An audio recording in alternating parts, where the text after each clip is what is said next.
Well, Democratic senators are calling on the White House to cancel federal student loan debt. Senator Elizabeth Warren and Chuck Schumer are introducing a proposal calling on the cancellation of $50,000 in student loan debt for 43 million borrowers. Let's bring in Ashley Harrington.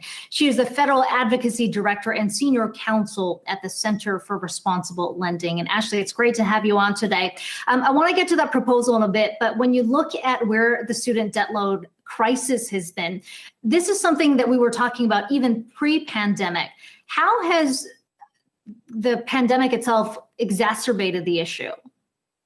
I think you're absolutely right. We were talking about it pre-pandemic, and I think it's always important to remember that because you had so many borrowers who were already struggling before the public health and economic crisis set in. And so you're only going to have more borrowers continuing to struggle. And so fortunately, Congress recognized that student loan debt was a problem and needed to be accounted for during the pandemic. And so there was the pausing of payments for some federal borrowers, for some federal borrowers. And so I think that has been very helpful for many, and that has now been extended by the Trump administration till the end of the year. But what we are going to see is we're just kicking the can down the road. Unless we do something about balances, do something about that $1.5+ trillion, then we haven't truly addressed this crisis. And that's what's so exciting about all of these proposals. Yeah, I mean, to your point, if you weren't able to pay for this a few months ago and there's still no jobs there, you're certainly not going to be able to pay for it 3 months down the road. Let's talk about this proposal that's been introduced by Senator Warren and Chuck Schumer, looking at the cancellation of $50,000 in debt.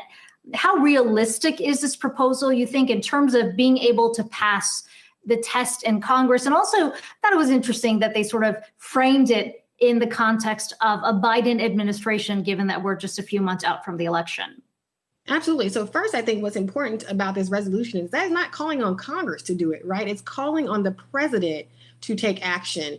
The president has unique authority in the Department of Education, the Secretary of Education does, under the Higher Education Act, to do something about this crisis.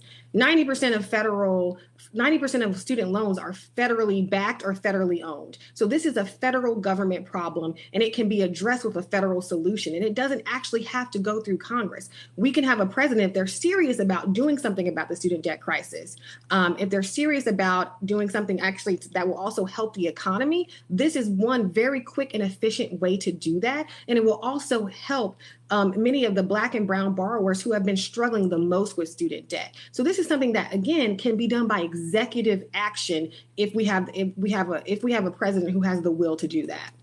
You talk about the Black and brown borrowers. I mean, those of color who have especially been struggling as a result of all of this.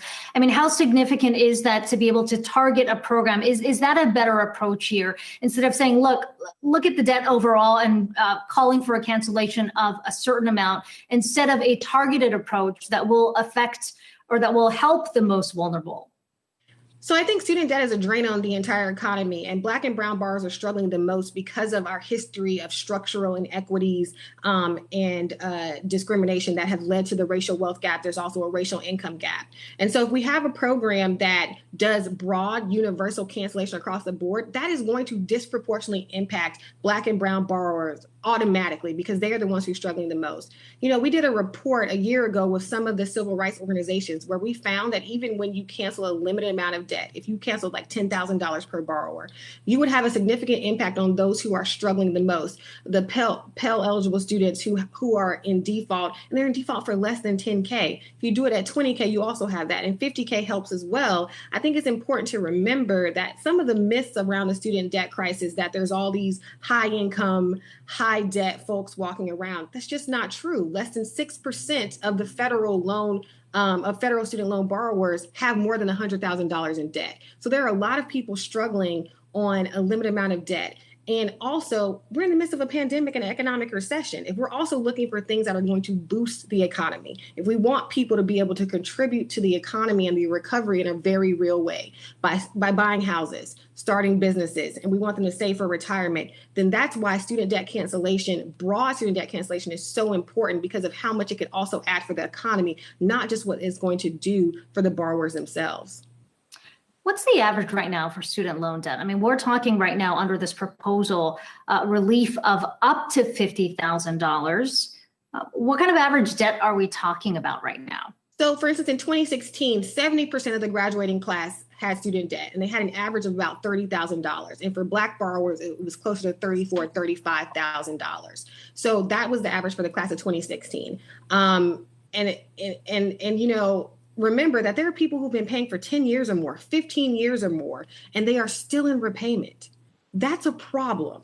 So it's not just about even the new borrowers and what we know about it now, but it's about the way the entire system is set up. We also advocate not just for cancellation, but let's look at how we do income-based repayment. We've got to move towards a path towards debt-free college. But again, there's so many different points in the system where we can impact change and impact borrowers who are struggling the most. Yeah, certainly an important topic that affects so many people right now. Ashley Harrington, Federal Advocacy Director and Senior Counsel at the Center for Responsible Lending. Appreciate your time. We'd love to have you back on the show again. Thank you.